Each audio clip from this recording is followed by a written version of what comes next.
Hi, this is the Lady Strange. Welcome to another reading, a collective reading. This may find you when it's meant to, or maybe a current week's energy as I'm reading for this starting May 31st. So this may be an overall upcoming week energies which start for today, a message, a guidance of what to be mindful, aware of, or if you find this at any point in the future or at any point, I'm certain there will be some type of messages or energies or resonance and reasons why this may apply to you or apply to your circumstances, your life experiences, your magic, and the mundane. All of the above is that's part of the human life experience. So, with that being said, this is just energies overall. It may be divinatory, but mine happen to be more of an energetic guidance, messages, what to be more mindful and aware of to have an effective, empowered life, current experience, and for that of the foreseeable future and for ourselves in this ever-changing human life experience and world that we all live in. So, with this, the decks that presented themselves again is lovely Terra Volatile again. She's been making a lot of appearances. I've been feeling a lot of resonance with her. So she stepped forth and I embrace her. She has messages and guidance, of course. And she's a beautiful indie deck full of different magic, the esoteric, the wisdom, beautiful artwork, and beautiful connections to the beyond, the past into the present and the future, but all that's what always is relevant and underlying in this thing.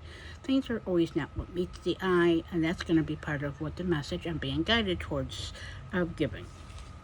And also the others that comes up is Oracle. Just quick, is the Haunted Cottage Oracle and the Haunted Manor Oracle by Syrian Shadows. Of course, two sister decks, and one of my favorite creators. Of course, I have all his decks. So with that being said, thanks for being here. Thanks for watching.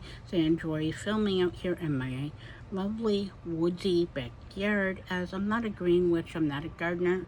What you see also in my life and how I'm presenting is what you get. So yes, just reality. So with that being said, without further ado, the cards that came up this week, I'm just going to read them the way they came out, and as a jumper, the main one was a big jumper. This is, of course, the Seven of Swords. Now, again, Terra Volatile has 5 suits and many alternate cards, which I can't put into the deck. So she's a very big, chunky deck for me, but full of so many different meanings and alternative meanings as life has herself. 2 sides every story is to say, sometimes 3 or more.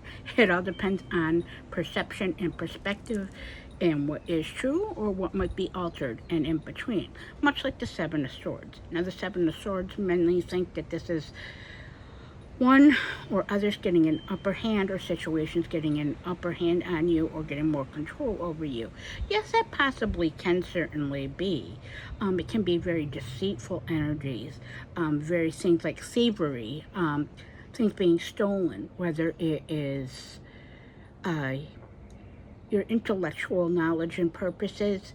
It could be your words, your voice, your emotions, what you have created being taken away from you, your finances, your resources. Yes, it can be that. Swords are definitely more so in the realm of thought, as it's relative to the suit of air. So it is thought. It, of course, as I say, is logic, truth, voice, the wisdom that one applies, but also the sword of discernment. Now, with this Seven of Swords being one of the heaviest cards I'm feeling in central of this reading and this message, for when this may ever find us and whoever this may resonate with, is there's a fox in this too. So you see that. It's about cleverness and guile. So are you basically going to let others in life take away from you? Or are you going to be clever and get ahead of the game, so to say? That is meaning by not letting your thoughts defeat you, not letting your voice defeat you, not letting others' wisdom try to overpower what you know is your wisdom. It's about being clever, being guile, being resourceful, being quick, being stealth, like this nighttime energy too. This is a nighttime depiction so you can clearly see what is in the dark that it might be trying to take over, or the shadows. Um, Now, the shadow self is not necessarily a bad thing. Many people do, or try to say, oh, gotta deal with that and work with that. It's more about integration. It's more about things that have been repressed. So this is saying is, don't let those things that you have not dealt with or repressed get the best of you, or others, shadows that meet yours and try to repress you, and that is their own responsibility, their own life, and has nothing to do with you. It's more about, don't let them affect your thoughts or take away your energy or what you so hardly work for. It's more about knowing. It's more about having faith in yourself, discerning what is really true, obtaining that knowledge and the facts, but getting ahead of the game, so to say. So that's meaning plan ahead, take your resources, use only what is needed, and bring it forth and recreate. Speak your truth, be clever, use what you have and what you know, especially with those thoughts. Don't let others take away from you in your experience. This world has a lot of doing that in so many hundreds, if not thousands, of facets, and what others do to us in our voice or how they make us feel, especially in the world of social media and everything being put out there on the internet, on the news, what we're told to think, speak, how we're supposed to dress, how we're supposed to spend our money, how we're supposed to spend our time, what religions are we supposed to observe, or dogmas, what you like and dislike should be, what you should buy, what you shouldn't buy, whom you should hang with, or whom you feel obligated to. The fox doesn't feel obligated to no one, so maybe that's part of the message too that's coming through. Next is the Three of Vessels. Now, Vessels is for an additional suit in Terra Volatile, as this deck has 5 suits, and this being a representative of the ether. So this is, to me, this suit is much more like the major arcana is a key, a door, or weight. Now, the aspect of 3 happens to be interchangeable, interconnectable energies in relationships and relativity. Now, vessels on that is very alchemical. So this is actually saying how the Seven of Swords, they said about the shadow, it is a lot about what's been and has been coming to the surface for this collective and whom this may apply to. And which does, of course, as I said, includes myself. A lot has been and is continuing to bubble to the surface. Now that's because it's time to actually face the truth, deal with it constructively, making progression through it, acknowledging, but without true force. It's about using and being clever, healing and integrating to be a more better version of yourself for yourself and those in what truly matters, as this life is only going to continue to be life. And challenging and adverse, but to celebrate the wins, also kind of like the Seven of Swords says, and to cover all your resources with what is truly needed. Don't hold on to things or take things that you don't need any longer. Let them go. That's that message. But the Three of Vessels is about meeting your shadow. So meeting things that maybe you don't like to see about yourself or know about yourself, or that you see in others that's reflected maybe as aspects of yourself you don't want to acknowledge, or you might find ugly, or you do not want to accept. However, with meeting that and what's bubbling to the surface, this collective is very introspection and continued introspection through embracing those things that are coming up that have been pushed way, way down deep into the chasms of oneself, one's psyche, one's mind, one's emotions, and might come up as triggered. It's best to start dealing with them and alchemizing them. The vessels have been coming out a lot lately for this collective, 5 suits. Deck with that I have 120 some cards, so that's kind of something to be mindful of. It's also saying in here, besides meeting your shadow and being introspective, what fruits lie there? What can you use to feel more whole and to make your daily life much better? It's the healing of emotions, the healing of traumas, the healing of what's been ingrained into oneself, the healing of relationships and experiences. It's all about and all of the above. So next, last card from Terra Volatile, and that's where that ties into. It's about dogma and about uh, conformity, collective consciousness, collective lifestyle, meaning humanity and the world itself that we all live in and interact in. It is the Pope. The Pope is the Hierophant, a major arcana, so a major door, a major key or aspect. Much like I feel that all these cards hold much weight this week. They always do, and bring different perspectives and perception into reality or what may lie beneath the surface. This one was on the bottom, so this lies beneath the surface. So it's rules, organizations, what one must do, what one must be a part of to survive in this thing called life. Meeting the rules, meeting the things of jobs, what we must work with, what we must pay with our bills, what we must adhere to. What is it that we truly need to adhere to?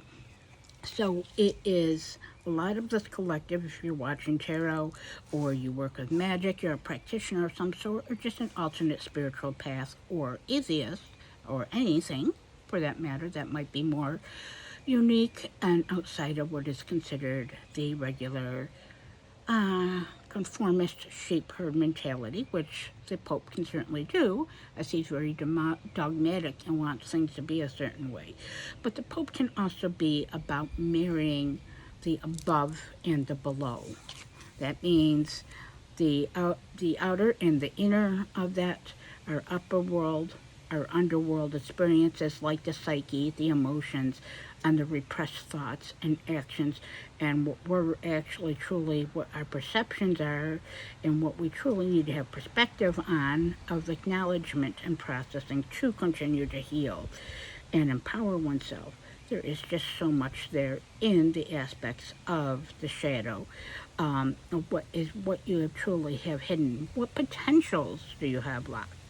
Or can you unlock? There's so much potential in what we have repressed and what others have told us that is not right, or made us believe, or what we've been ingrained on since birth, or maybe even taken in from previous life incarnations, if you believe in reincarnation, as I do. Everything's cyclical too. And things might be that have been dealt with, like that Seven of Swords says, but they have not. Or they can reappear in a different way because they were not fully acknowledged, processed, or integrated.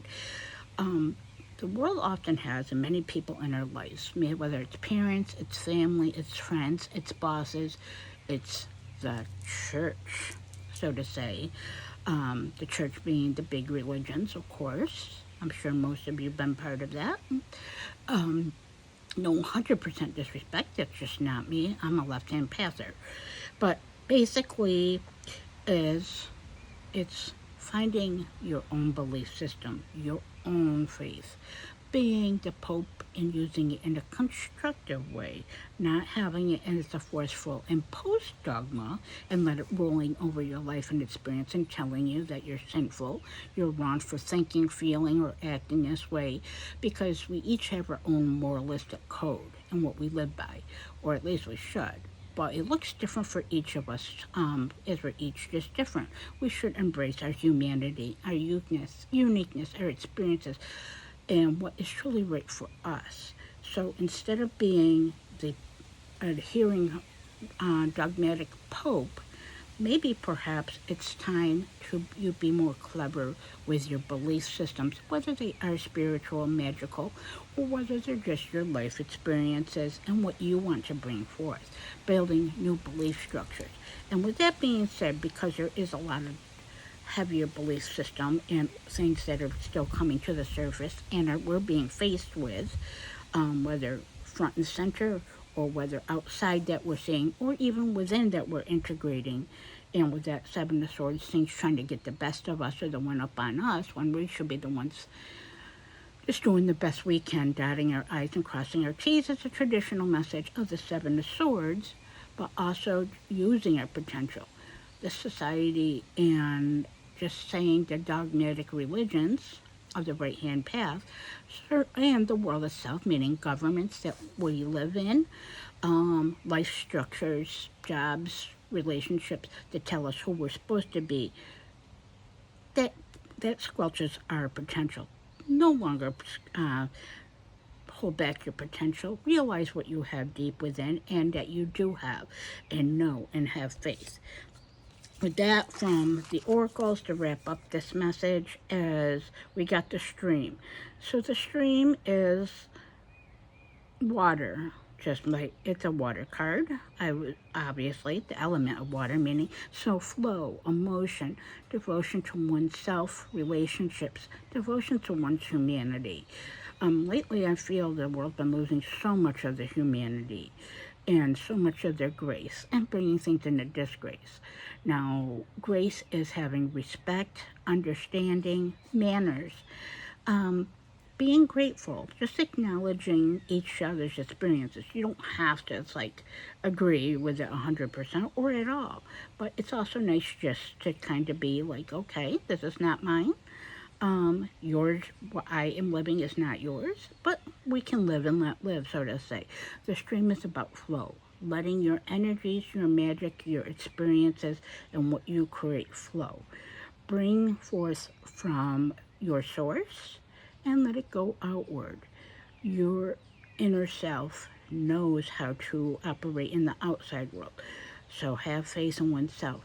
Let relationship flow, your thoughts, your resources, and continue to move forward. Again, the streams are never ending, as is life is never ending. Yes, this life is finite that we're in, but that doesn't mean our souls, or our energies, or our experiences, our memories, or what truly matters. It's what we're forging and creating and moving through and ahead.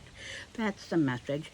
And with everything, despite all these things being presented to us, and especially the outside world, and how our inner world is reacting to it, and how our inner world is affecting our outer world, as they're all conjunctive, it's practice composure. So there's going to be a lot of emotional mood swings, fluctuations. There already has been.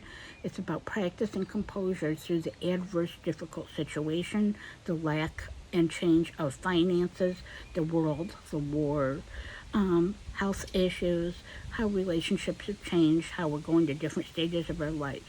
But things that are the daily little things that are impatient, things that don't go as planned, and especially expectation. Do the best to practice composure in every situation you have, and therefore you will have a more effective experience and alter and actually be able to have a better flow like that stream. That is the message and energies currently, or for this current week, or when you may find this. I do appreciate you watching this, and of course, please like, comment, and subscribe, as the algorithm doesn't find this channel in my, or whatever the case is, in a world that's merciful and not to AI and all algorithms and other things, is have some, discernment and autonomy, I guess. And with that being said, again, that helps if you like, comment, subscribe. Let me know if you have any questions, text, and it's much appreciated. And with that, stay strange.